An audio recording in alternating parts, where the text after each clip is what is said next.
Dear beloved Thầy, dear Sangha, on the occasion of Thei's continuation day, we would like to, the three of us sisters would like to share our souvenirs, with Thầy, our memories with Thầy, and I'd like to invite Sister Tuk Nghiêm to start.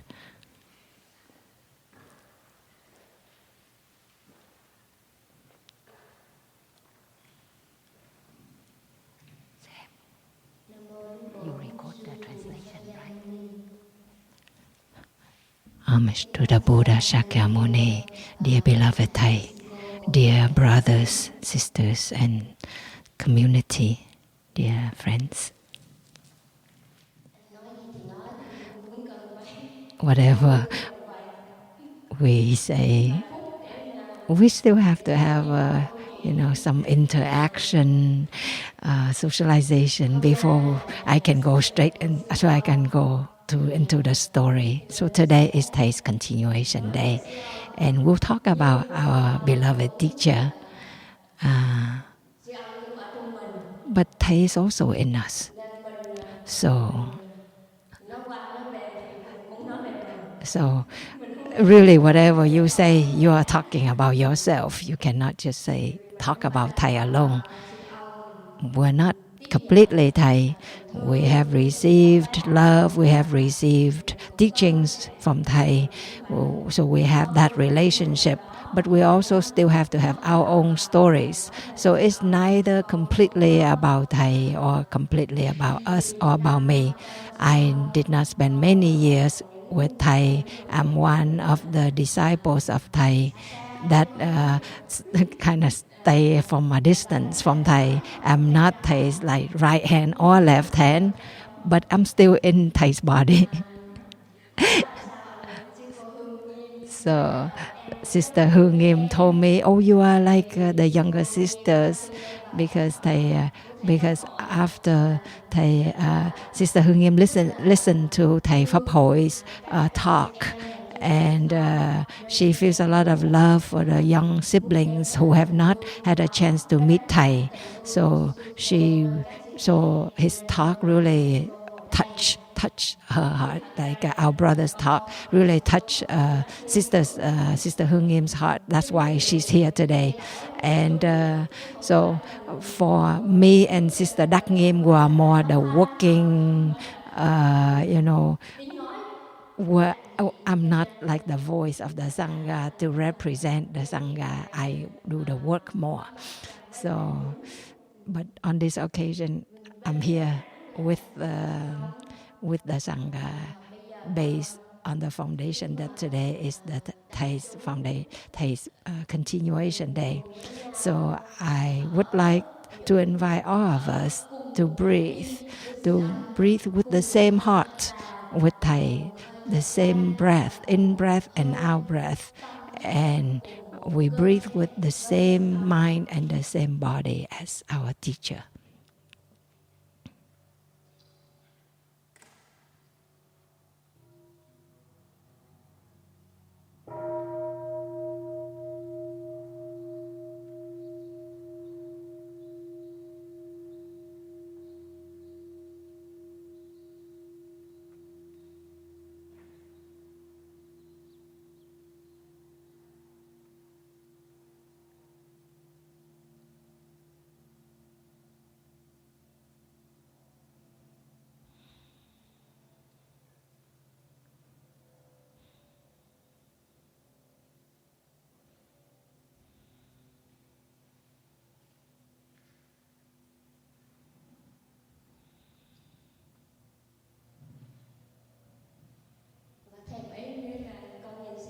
Another idea. I'm looking at Brother Minh Dung.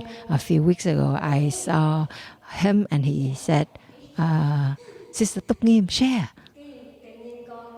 So I thought about him, and I saw that, okay, so we have enough conditions. So I take this occasion to practice sharing.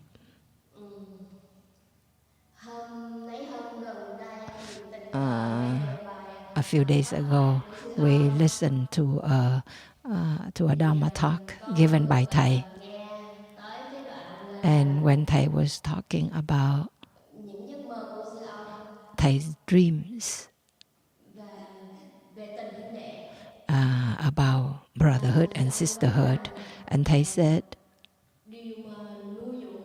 the thing that nourishes Thầy the most, his highest aspiration, is brotherhood and sisterhood, because that brotherhood and sisterhood nourished Thầy until this day and allow him to have this day. So we know that when somebody who's like our teacher, who was born and raised in Vietnam, and it was because of the situation of Vietnam that Thầy had to go abroad, go to the US calling for peace.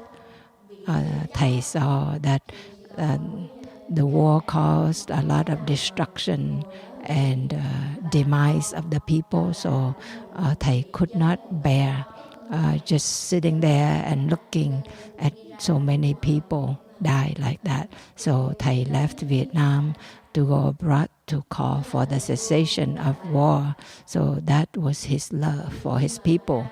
And so when Thầy came to the United States, he was not allowed to go back to Vietnam. So he was like a cell in a body, a cell that was evicted from the body.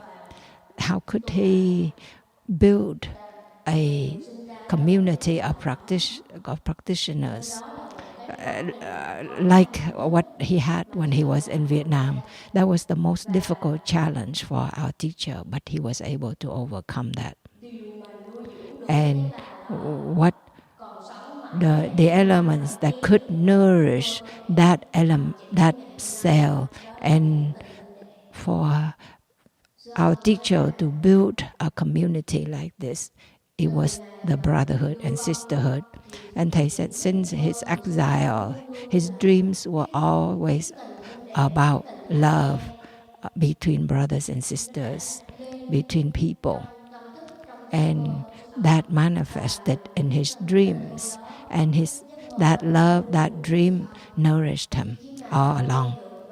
And when I heard about these dreams of Thầy, I recognized that this love, this brotherhood and sisterhood is so deep in our teacher that when he was evicted, like a cell evicted from the body, and because of the situation, but in his mind it was full of love, and it manifested this dream of brotherhood and sisterhood. Then it proved that this person was very deeply connected with his co-practitioners, with his brothers and sisters, and that's how it manifested in his dreams, in day life, also in his sleep. And so his whole life he strived to nourish this solidarity.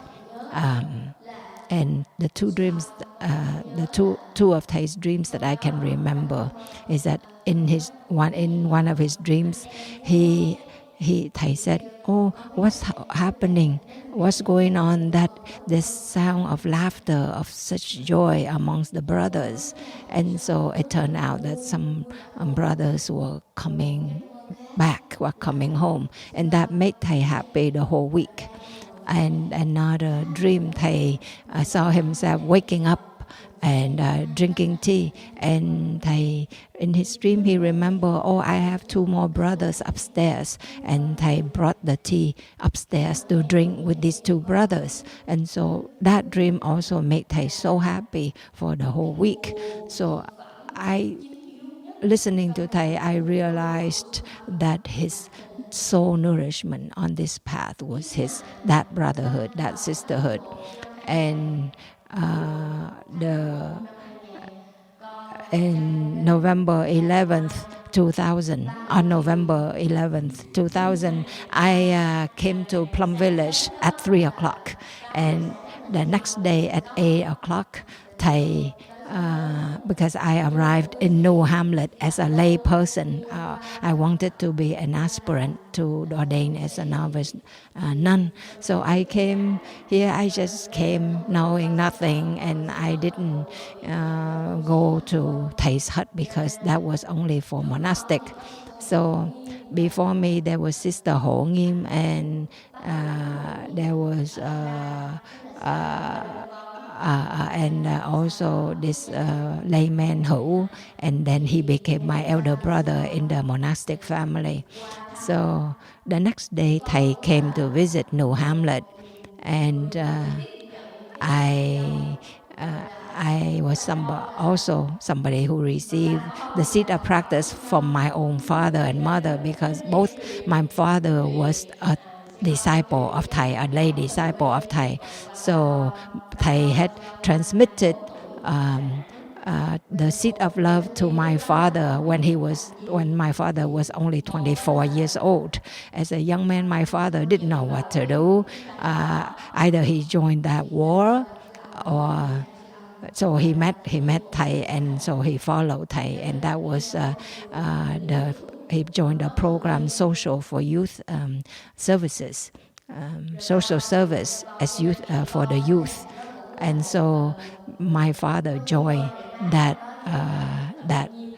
group since he was 24, and that's how it happened. It's not like I naturally found Thầy or naturally I had the seed to become a nun or anything. It was through my father. Let me see, I lost my train of thought. Okay, I was talking about brotherhood and sisterhood. Also, so in New Hamlet, when Thầy came to the Hamlet, and Thầy said to me, "Do you know, we have to love everybody." That statement was brand new to me, because imagine, here I was a person who was so attached, who was so caught. If I love somebody, that person has to love me. And if I love that person, he doesn't love me, I won't love that person. And so there was for discrimination and attachment in me. There was a lot of suffering. I was so human. And so that statement, it was an ideal, but it was so far-fetched to me, but I kept it with me, because that was the first thing Thầy ever said to me the first time I met him. And so to a Vietnamese person to be able to meet Thầy in person was something very rare. So back then we only could meet Thầy through his books, and we, like a book, The Miracle of Mindfulness, and we his book was written by hands, and so we didn't get to, and we had to listen to his talks underground or read underground. So we would meet in in a house, secretly. Everything was a secret. We didn't listen like publicly, and so it was not like now, when you can go on the internet and listen to Thei's talks and everything. So when I heard Thầy telling me we have to love everybody, up till this day, I see that in order to love everybody, you can only do that when you have the heart of the Buddha. You mean to love without condition, to love without limit. Whatever that person is like, you love. Even that person is your enemy, you still love. Only Buddha can do that, and everybody else. We're just on the path of practice to become a Buddha in order to love everybody. And it's not like you say, I want to love, then I can love. Okay, up the microphone.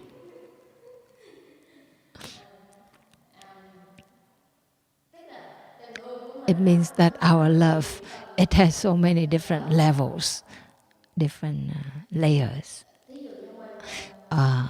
For example, we may have still have a lot of discrimination in us. If we have a lot of ambition or wishes, then you are caught. You love in your way of thinking. That person has to be like that. There has to be like this, and if not, then I cannot love that person. So then it's because of that we suffer, and that's not true love. And so up to this point, I still learn to love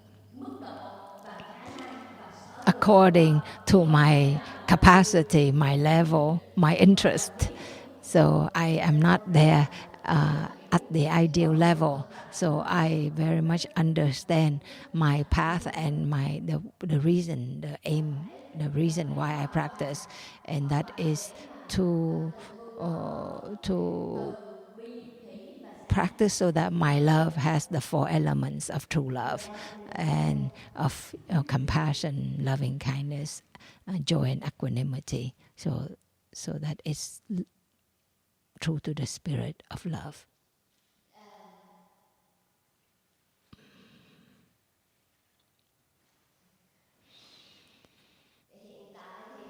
Presently,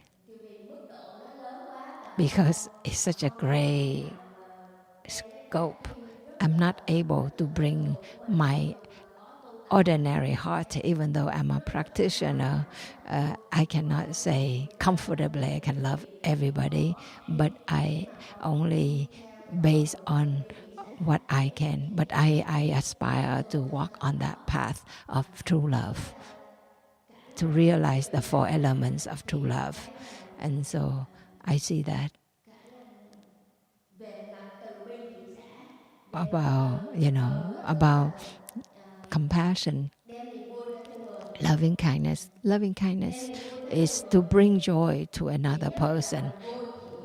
The easiest way is to be happy yourself. When you are happy, then you make other people happy. So whenever you meet somebody, and if you smile like on the most superficial level, like you have this interactive smile, that's smiling. But if you smile from the depth of yourself, like you are very free, you are very open, without anger, without sadness, without attachment, without hatred, you are widely open. That is all. That is deep loving kindness. And be compassion is to relieve the suffering concretely. My interest is that I can help with work. I can do work. For example, I do just ordinary work, but it is still a part of building brotherhood and sisterhood, of cultivating loving kindness, compassion, joy, and equanimity. When I first came to Plum Village, I listened to Thei's Dharma talks.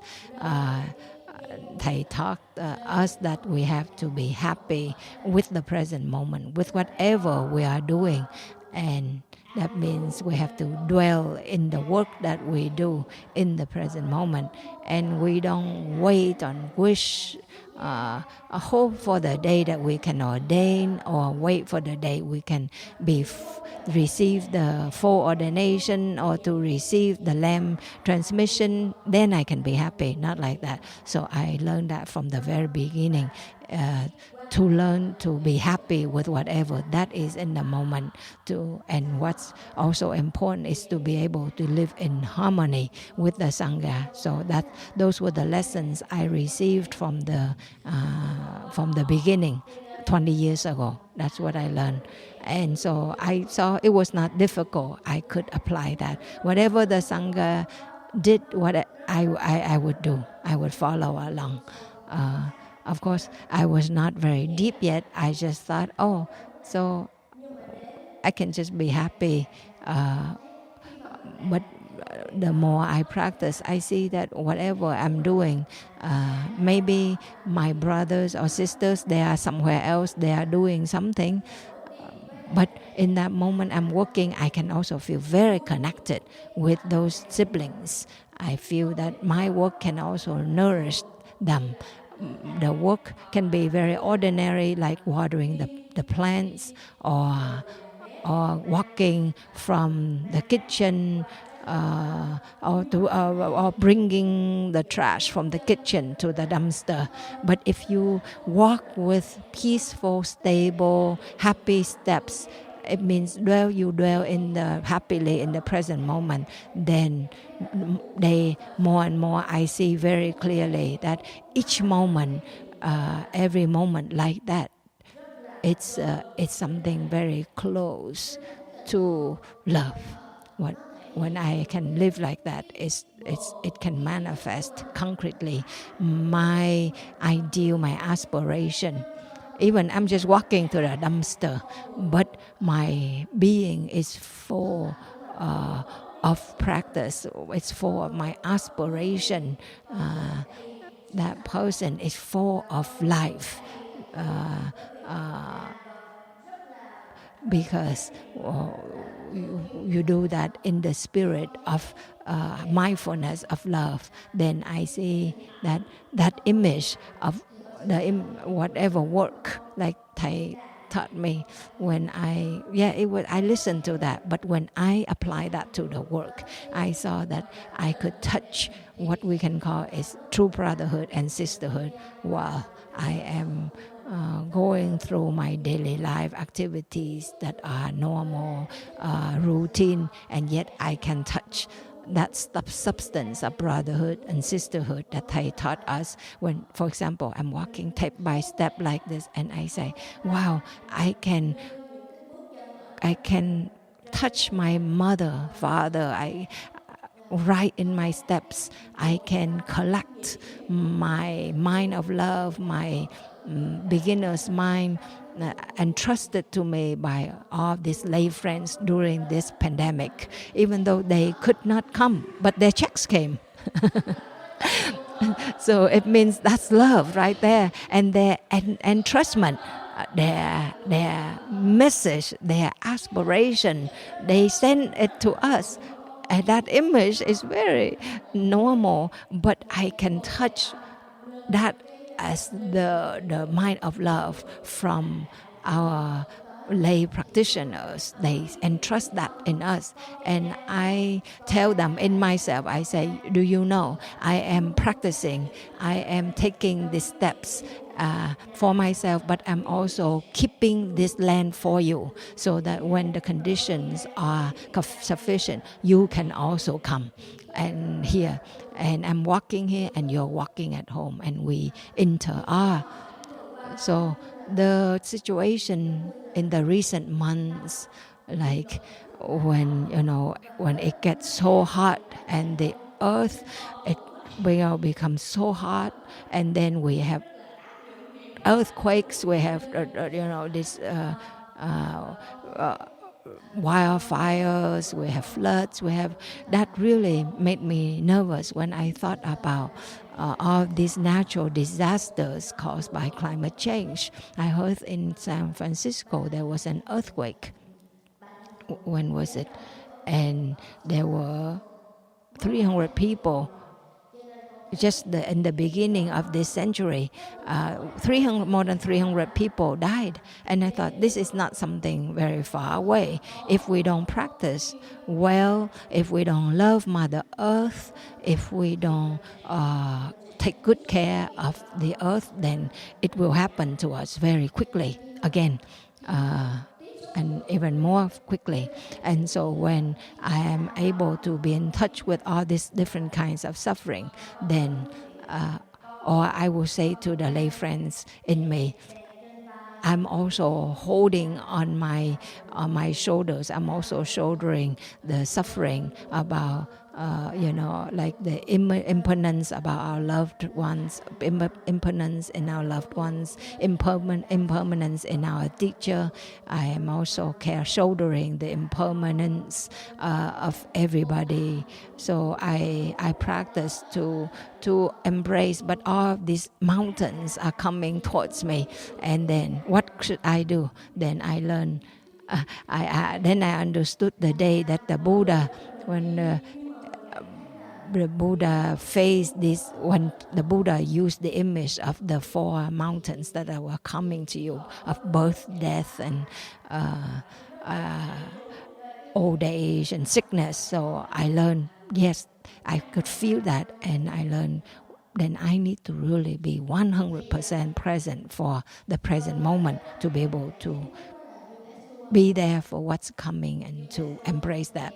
So one year during the US tour, about 2009, we had Prajna in Vietnam. We are 2009. And when the government evicted our monastic siblings in Vietnam, and we had the teaching tour in Blue Cliff, and we had a retreat there, and I had some news from Vietnam, and Thầy had all the news, and I didn't know what to do. I went to the big meditation hall, and I chanted the sutra on about the Amitabha Buddha, the Buddha, about the Pure Land, and so I cried a lot, and as I was chanting, and so Thầy came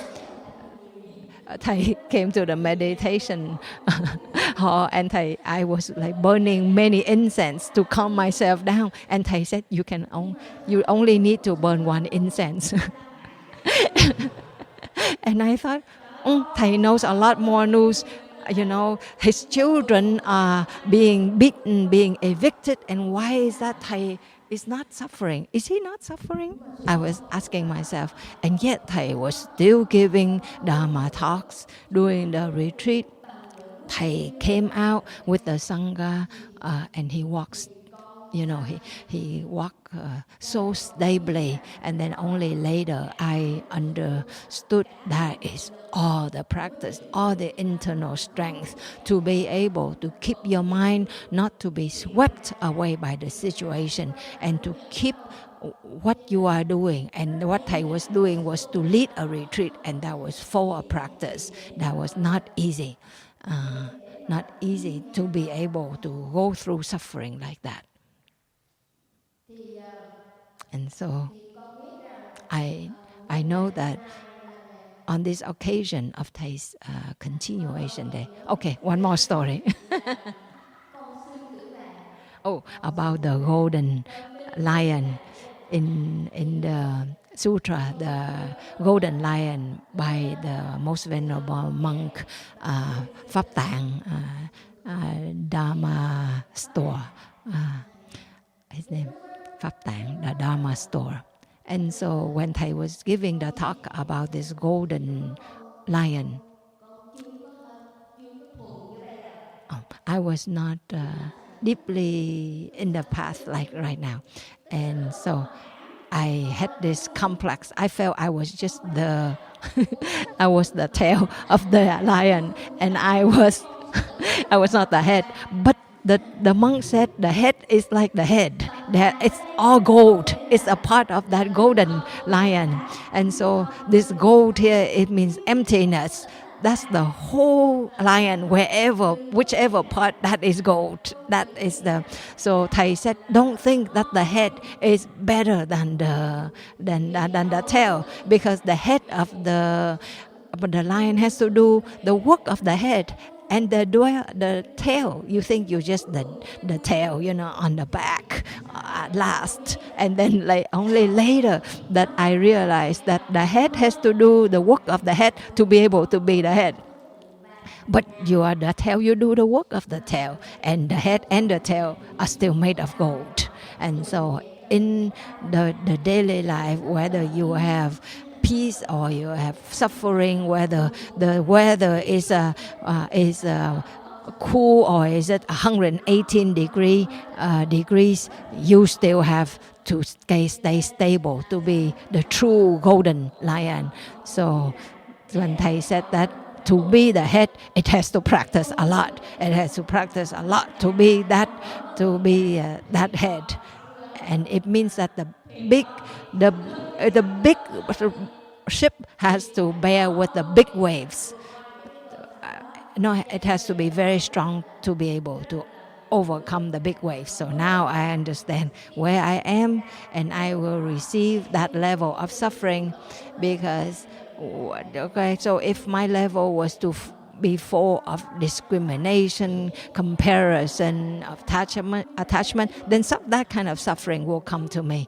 But if I have a little more stability, a little more, clarity, then you will conditions will come to us. We'll be able to be in touch with the kind of suffering that before, when you suffer so much, you wouldn't see. And now you can be in touch with the kind of people that you yourself, people can cause you suffering. That you just be in touch with a different kind of level. You want to go forward, but you don't want to go backward. But yet life is impermanent, so you still confront suffering. So we have to practice a lot in order to go through the waves of suffering, the different layers of suffering that manifest in our own mind. So this is just a few thoughts that I have, and I want to thank the Buddha. I want to thank our teacher for having realized the path so that I can be on the path. You do it for me. The Buddha and Thầy did it for me. If they didn't realize the path, then how can I do it myself? Now, Thầy said, now you are a bhikshu, a fully ordained monk, or a fully ordained nun. Without the witness of the Buddha, of our teacher, then who will show you the path? That the realization is possible. So this is the whole stream of continuation. So that in the future, the young brothers and sisters, if you want to realize the path, then your elder brothers and sisters have to be there and to sit there for you. And so that's how it continues. It gives us that liberation, that fruit of the practice. So on Thei's continuation day, I would like to share, and I hope that all of us will continue to realize the path.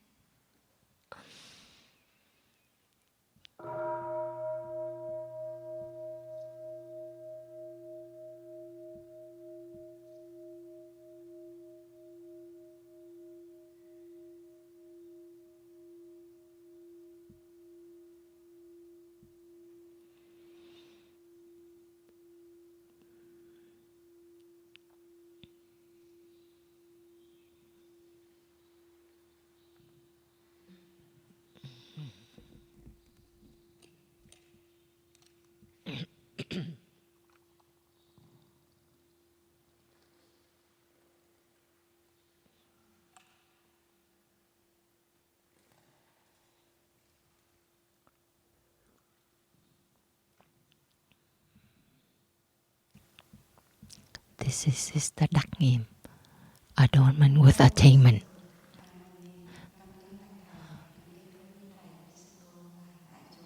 Dear beloved Thầy, dear community, brothers and sisters and the community already listened to Thầy, to Sister Nghiêm sharing, which is very joyful and meaningful. And so I will share my part. Today is our Teacher's Continuation Day. We all know that we celebrate Thei's 95th birthday. And this morning when I first woke up, the first thought that came to me was, today is Thei's Continuation Day. And when we did walking meditation from Clarity Hamlet to here, I walked from Clarity Hamlet to the big meditation hall in order to do walking meditation with the Sangha.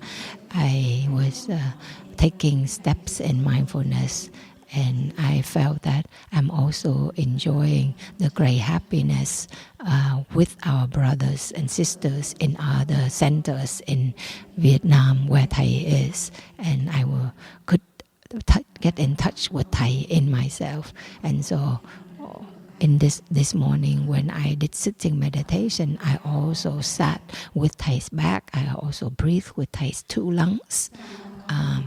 In me, it arose to me. It came to me that when you do something for someone you love, then your heart is more open, whether that person is your mother or father or your teacher or your brothers or sisters on the path. And that if when you have an object, a person that you can practice for, then I see it can be very deep and meaningful. I felt that this morning during the whole sitting meditation, because I was sitting with Thei's back and I was breathing with Thei's lungs. And when we gather to do walking meditation together this morning, and Thầy Pháp Hội said, our teacher has walked every place, every corner of Deer Park. Every place has Thai steps. So Thầy Pháp Hội invited us to walk like that, walk like Thầy, walk with Thai steps. And so when I was walking, when I was doing walking meditation alone, I was walking for myself. But when I walked with the Sangha, I felt the energy was so much more powerful. Every single brother and sister gave energy. Just like Sister Tuk Nghiêm said, that Thầy always talks about brotherhood and sisterhood, and Thầy also talked about building the Sangha. The energy of the Sangha gives us a lot of energy, and it supports us in the most powerful way. So that's what I touched this morning when I did walking meditation with the Sangha. I am grateful to Thầy for having given me moments like that. I remember many years before, more than 20 years, 30 years ago, when I first met Thầy in a rose ceremony. I had a lot of suffering, and I was very emotional, and in that retreat, there were only Thầy and Sister Chang Khong were monastics, and after the retreat, Thầy allowed us to do to do hugging meditation with Thầy, and I was crying so much, and Thầy put his hand on my shoulder and say, "Breathe, breathe, my child." And in that moment, I touched this energy of peace, of love from Thầy, penetrating directly to me, and I felt that so deeply, that energy of peace and love. And Thầy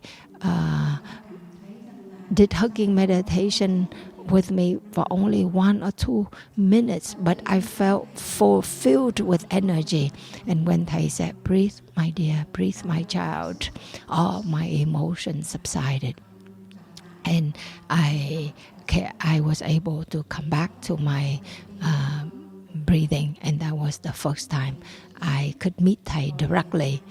In Vietnam, I read Thei's books, but I never met Thầy directly until then. And then Thầy only came to the U.S. every other year, and so during that time, I just continued to listen to Thei's talks about, through cassettes and through books, and Thầy said, in Plum Village we have the practice of walking meditation, and if you've never gone to Plum Village, but wherever you are, if you practice walking meditation properly like Thầy teaches you, and it means that you have been to Plum Village. But if you've been to Plum Village and you do not practice walking meditation, but you walk like you're being chased by a ghost or something, then you've never been to Plum Village. And so that's the practice of dwelling in the present moment, to be in the here and the now.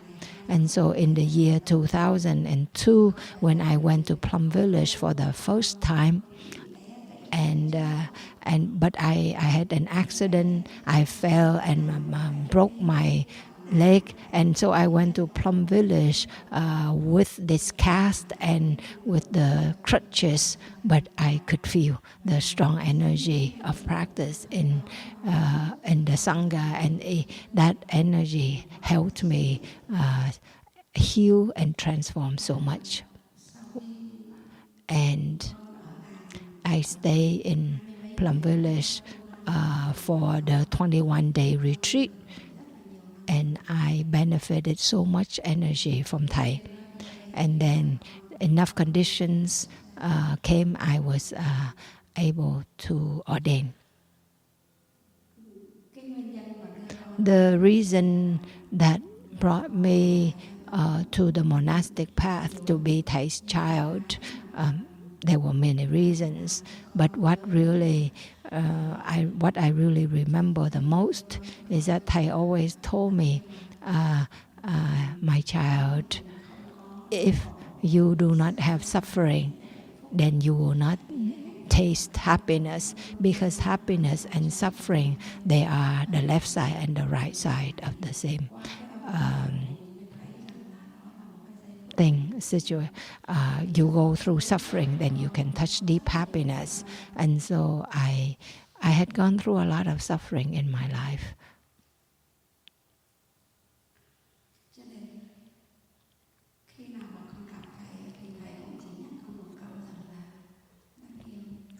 And whenever I met Thầy, I saw Thầy reminded me just one thing.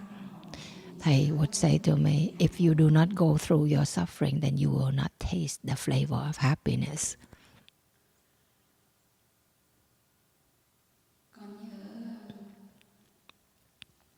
I remember, well, now Thầy lives far away from us now, but in me I always feel Thầy is very close to me. Thầy is always very close to me.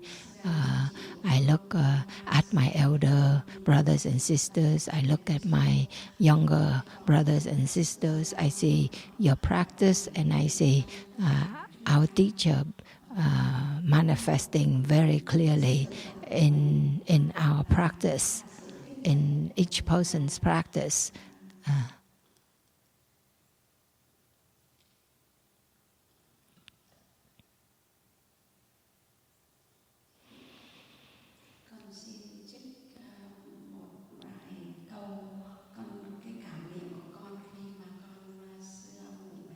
And when Thầy was sick, I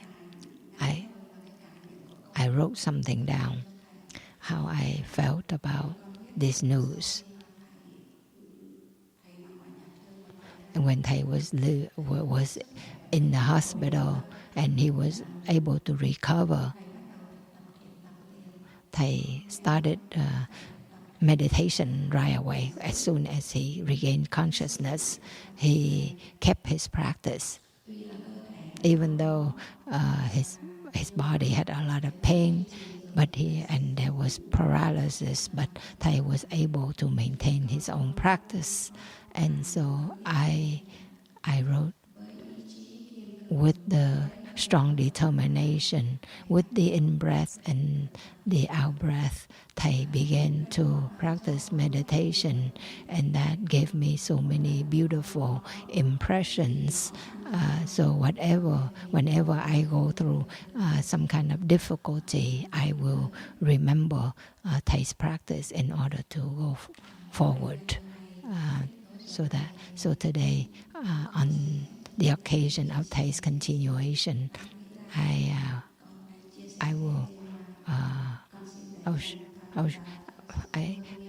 wanted to share more, but I also want to save time for Sister Hương Nghiêm. Sister Hương Nghiêm is telling her, continue. So I would like to save time for Sister Hương Nghiêm. Thank you for listening.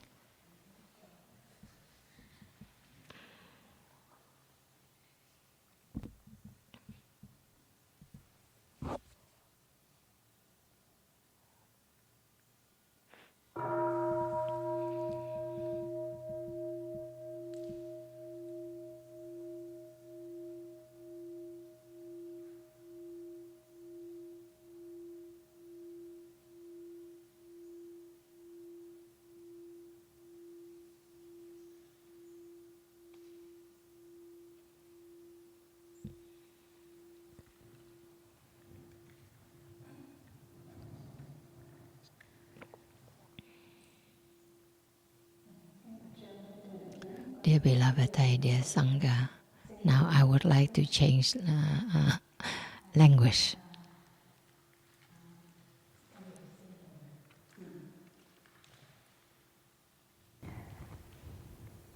So like Sister Nghiêm was sharing, this is today's Thay's birthday. To talk about Thầy, actually it's gonna involve how we interact with Thầy.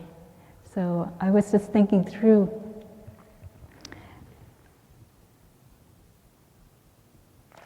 my connection with Thầy really is based on how I perceive the world and of course how I perceive Thầy. And one of the things that touch me or I connect with Thầy most a lot is his emphasis on being in touch with the teacher within ourselves.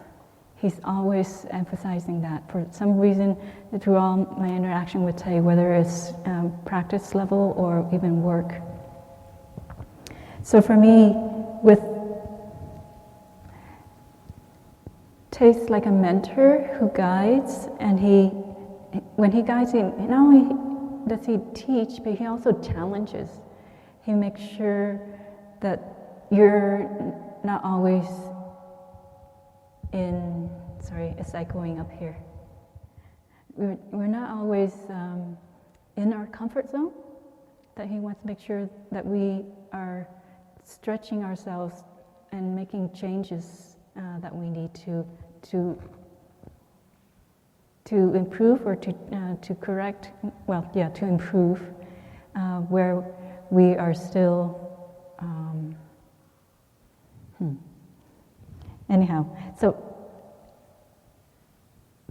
for me, I see that when so this challenges for that, and also through his way of teaching. For me, I see it's like he trains us. For a lot of monasteries or even relationship between a teacher and a student or a disciple, it's really a lot more hours than in our community. I was just figuring out when I first came, even as a lay person, Thầy was only coming down to Lower Hamlet, and even at that time, he didn't even go to Upper Hamlet. All teachings were in Lower Hamlet, because there were only four novices up in Upper Hamlet, and there wasn't even a fully ordained monk. And Sister Annabelle was actually the abbot or abbess of Upper Hamlet. So, and he was only in Lower Hamlet for 3 hours in a week. And later, maybe 2 years later, we added Thursday, so that's 6 hours a week. So, and through, like the sharing Sister Nghiêm shared, that through his experience of being a cell out of his Dharma body or Sangha body from Vietnam, that through that experience, he taught us, or he trained us in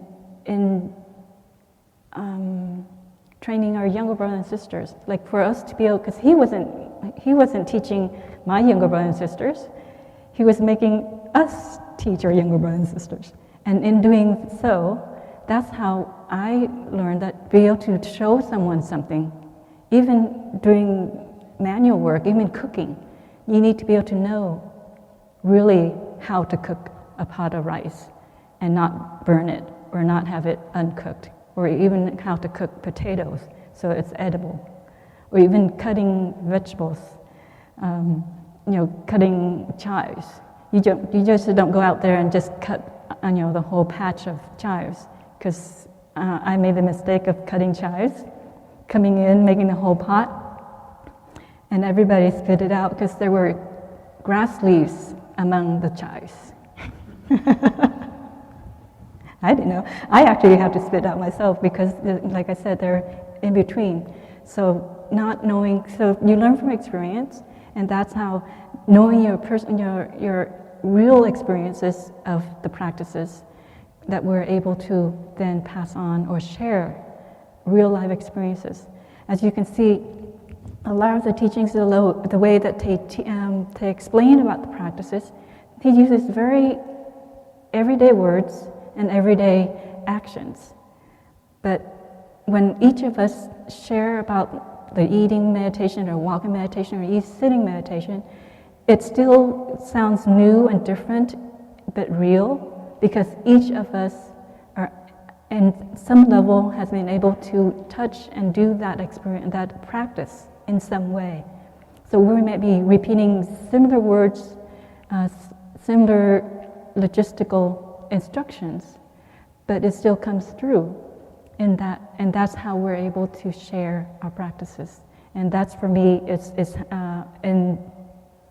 in that he gets us to train our younger brothers and sisters, and as you can see, we in 2009 and later on with Prajna Monastery incidents, and then later being in Thailand, the whole, what I call those hamlets are satellite hamlets.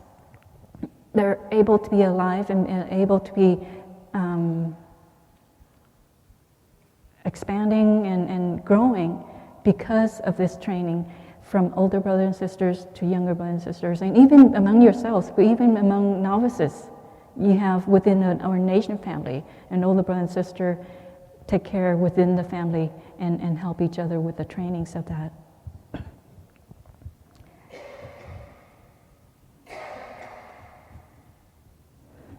And not only that, you probably also heard in the videos of a lot of times our brothers and sisters would say that we have too many retreats. Let's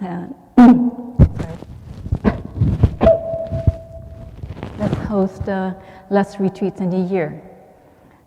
But whenever that question or request comes back up to Thầy, he says, hosting less retreats will not help us. Actually, holding retreats, it's not holding, it's when we hold retreats and we hold it for the people who come, that's where we fail. When we hold retreats and actually the hosting or the preparation of holding retreats and the actual going through the retreats for ourselves and the benefit of the people coming, it's in addition to that, that's where we gain the experience, and that's where we're successful. It's doing the retreat for ourselves. The retreat is for us and the lay friends who come. It's the added benefit, because it's, for me, as later when I understood, it's like on-the-job training, because while we're holding retreats, organize retreats, and actually participate in the retreats and giving the sessions in the retreats, that is our training there. If you ever counted or look back at your 1 year or even 3 years in our living 24 hours in our community, it's pretty full packed. And for me, I've said this often in Dharma discussion, that 1 year in Palm Village community living, it's almost like advanced studies out in the world. It's almost like 4 years of outside world living. If you take some time and think through that, because it really is full packed, 24 hours. We wake up earlier, we end our day later. It's almost like 16 plus hours. And hopefully within those 16 hours, we're as mindful as we can, and we interact with our brothers and sisters. And we are always reflecting, mirrored back with how our practices with other people, our interaction with other people, to be able to give us food for our meditation.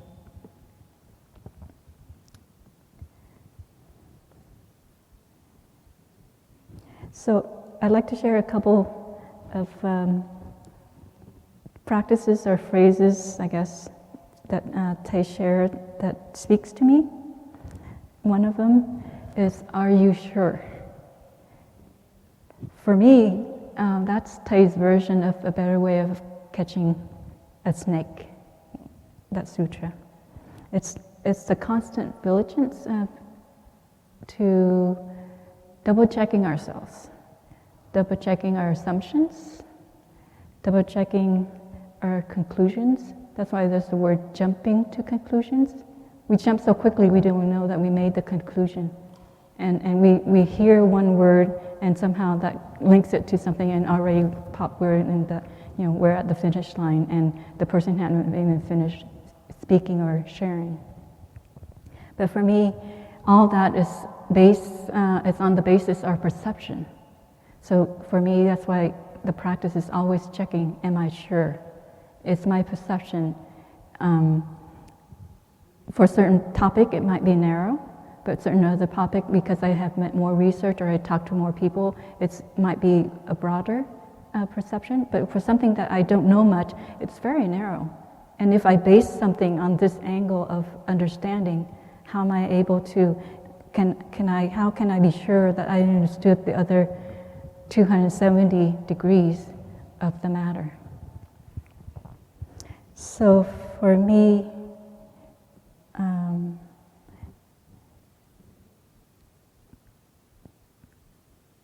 to better practice or to remind myself of this practice, I had an addition to Thei's recent verses that he had for Ankita, Lakidi. So I haven't really translated poetically in English. So my addition for this practice is Lắng khi nghe, thương khi nhìn. So really, to truly be listening. Lắng is not really listening. Lắng is more like to really shut down our inner conversation with ourselves, of that constant background noise. To really be quiet. Then we can hear what the other person is sharing. Then we can actually hear the situation that's around us. So I check myself, am I really quiet? Am I shutting down that voice, that chattering, saying, yes, I agree, or no, I don't, and grasping all that. And then also to check to see that when I look out, when I look at the situation, or I listen, or I see my brother and my sister, or the people who I'm looking at, or the situation I'm reading about, the news, the media, am I really, do I really have compassion in my heart, in my thoughts? And those are my check and like boundary checks to make sure that with that, then they'll help me be able to come to a better conclusion or a better understanding or perception of what it is. So I'm always, it's for me, it kind of feels like nothing is it's fixed anymore. It's very fluid because I know that my view will change as soon as I have one more angle of information from somebody, from reading another article or hearing something else from a Sangha member. So even though it feels kind of like unstable, but that fluidity actually helps me to keeping it organic and alive, because I'm always double checking. So it's not stagnant, it's not boxed in. So that's my practice with Are You Sure? And especially, I wrote big size words and I couldn't even read. Another one to double check is understanding and applying even our own, our community's teachings, the Panvillage teachings or the Buddha's teachings. We need to also double check to make sure that are we really understanding the practices well and correctly? Are we really applying it 100% correctly too? And the way to find out is checking with our sanghas, checking with our brothers and sisters who we live 24 hours a day. Because we might feel like, oh, we're doing this practice, beginning anew, we're doing it great. But check and see, are you sure?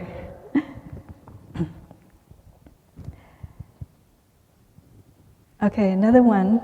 This one is actually, I've heard it more often when I was still in Panvillage and not in this satellite hamlets like in Vermont or over here. It was in Vietnamese. I think Thầy was trying to connect us with the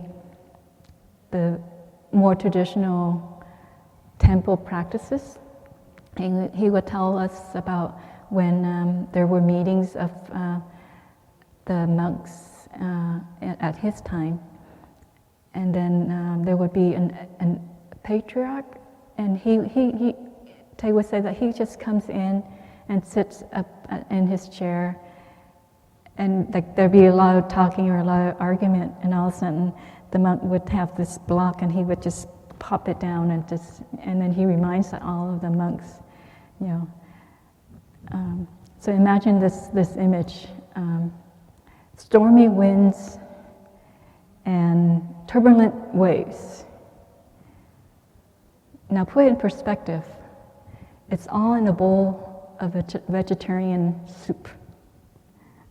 So when we're in the meetings, and we're notorious for meetings at least, normal meetings, at least an hour, 90 minutes, sometimes 2-3 hours. When we're in that kind of setting, remember that we're not in the ocean. We're not out there, there's no land. It's all in a bowl of vegetarian soup. So keep ourselves in perspective. A lot of times our comments or our ideas might feel conflicting, but when we put it in perspective, we're still practicing, like Sister Dukming was saying. We all have the aspiration to love everyone unconditionally. All the 4 aspects of true love, but we're still practicing. So there'll be times where 1 or 4 of those aspects can be, a 1% and not 99%.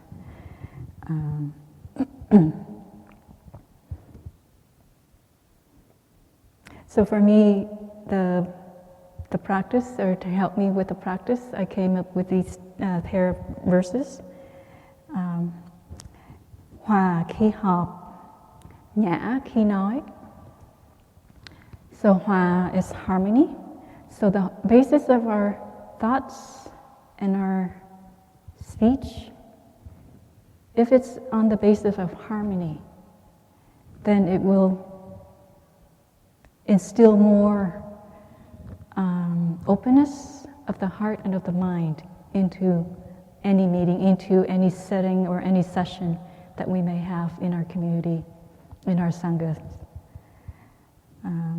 Nhã khi nói. Nhã, I didn't have a chance to look it up in the formal translation. Somehow the word refined comes up, but the essence of it for me means more like gentleness and kindness in your speech. So no matter what we need to share, it may be the truth, it may be very harsh truth, very hurtful truth, something that people might not be ready to listen to yet. But if we're able to share it in a gentle and kind way, because to be gentle and to be kind, meaning that we're somehow be able to see the person, to see in some aspect of that person that we can connect to, and that we have compassion for them, that in finding that, we'll be able to find a way where the words, the tone, and the timing that we share what we want to share will be better received.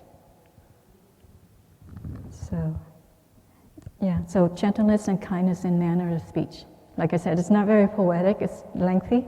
In Vietnamese, it's much shorter. And one other one that I really like is how Thầy describes a Dharma teacher, or someone who's ready to become a Dharma teacher, or is on their way to becoming a Dharma teacher, or who is continuing to be qualified to be a Dharma teacher. Is a Dharma teacher, I'm paraphrasing, so don't quite quote me. It's a happy practitioner who knows and who actually generates happiness. So someone who is actually happy. He doesn't even say this person has to have a college degree or a college education. He doesn't say this person had to be a great speaker, all these other, long list of what when we hear, Dharma teacher, we have a list of qualifications that, people have to have, or that our perfect ideal Dharma teacher is. Very simple definition: a happy practitioner who knows and who generates happiness. So when I come down to just that basic definition, that basic description of how Thầy sees a Dharma teacher, it helps me to, again, check where am I. And like Sister Tokmim was saying, there'll be times we're up and there'll be times we're very down. We're human that way, we're still practicing. But to have this kind of guideline to check and double check. So the phrases that came up for me to practice with this is Phúc khi sống, ân khi thọ. So it's a little happiness for me throughout the day in daily lives, that for me to be aware of and to cultivate. So Phúc is shortened from hạnh phúc, to live with happiness, to be happy in our daily life. It might be a very hectic day with a lot of calls, a lot of meetings, having to go out or do errands or heavy lifting, heavy work, whatever it is. But if we're still able to be in touch with the seeds of happiness, be able to enjoy seeing the skirling around of the squirrels, or the hearing of, I can't see the hummingbirds, but I can hear them. They zip around so quickly. But just being able to catch that, or catching the nature, the gifts that we have around here, or like Thay's dreams of just knowing, waking up or dreaming that he have Dharma brothers upstairs that he can bring a cup of tea to. So we need to find for each of us what are the seeds of happiness for us, and how do we generate them or cultivate them, and how do we find more seeds of happiness. And when we have that experience, then we can share it with our brothers and sisters, younger or older, or who's living in our hamlet with us. And the second part of the verse is, ân is gratitude. So whenever we receive things, and we receive things every single moment of the day, from the air to having the land, or the physical things that we're using, the food we eat, the water we drink, the water we use to wash our hands, just being able to have physically this area to practice. Again, and the mention of our lay friends can't be here with us, but they send, we can feel the energy and we can feel their support for us to continue to have this place running and be able to be here in this land, in this space.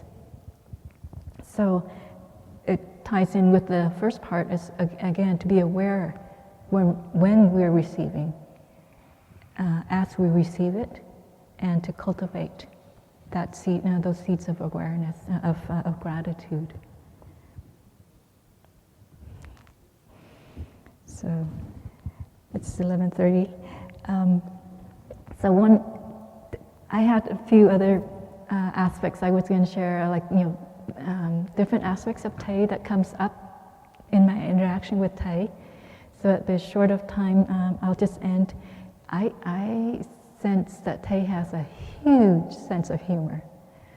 There's many little incidences where his humor would just pop up and just takes me by surprise. And one of them,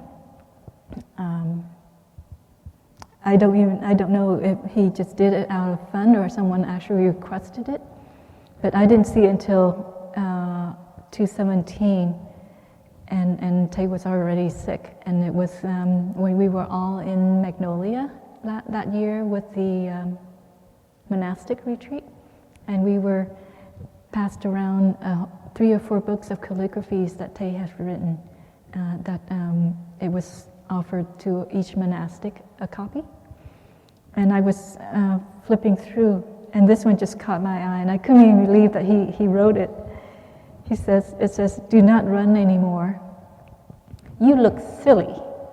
He actually wrote the word silly. And in calligraphy, like I said, when people see calligraphy, they think, oh, it needs to be something profound. It needs to be something,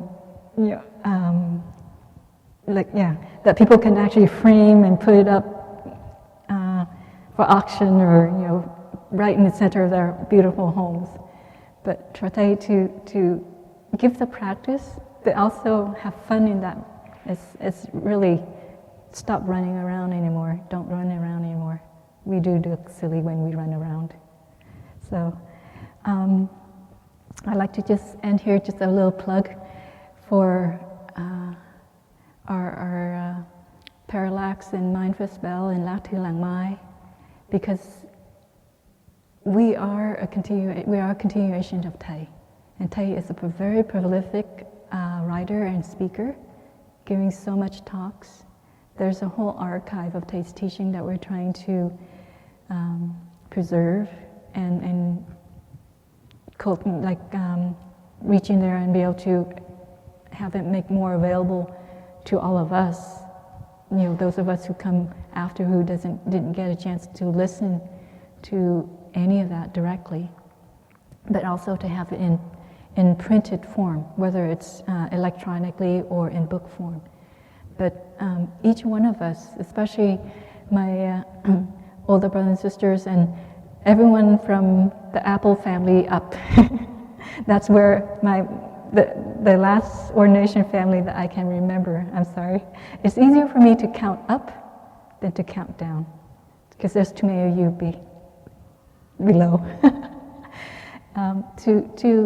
If you can, just like the sharing today, jot down as much as you can. Even, like I said, it doesn't need to be that you're directly with Thầy, but your experience, how you understand, and how we apply the practices of Thầy,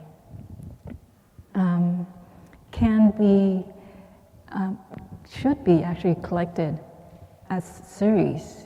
That could be an ongoing series that could be shared, like I said, internally for our own training, as well as for the benefits of people who don't get a chance to be practicing 24 hours a day like we do. Just do your raw manuscripts, just get it down, and we'll find someone to help put it into, we have an editorial team here and there that could help. So a plug for that. So thank you, my sisters, and thank you for listening.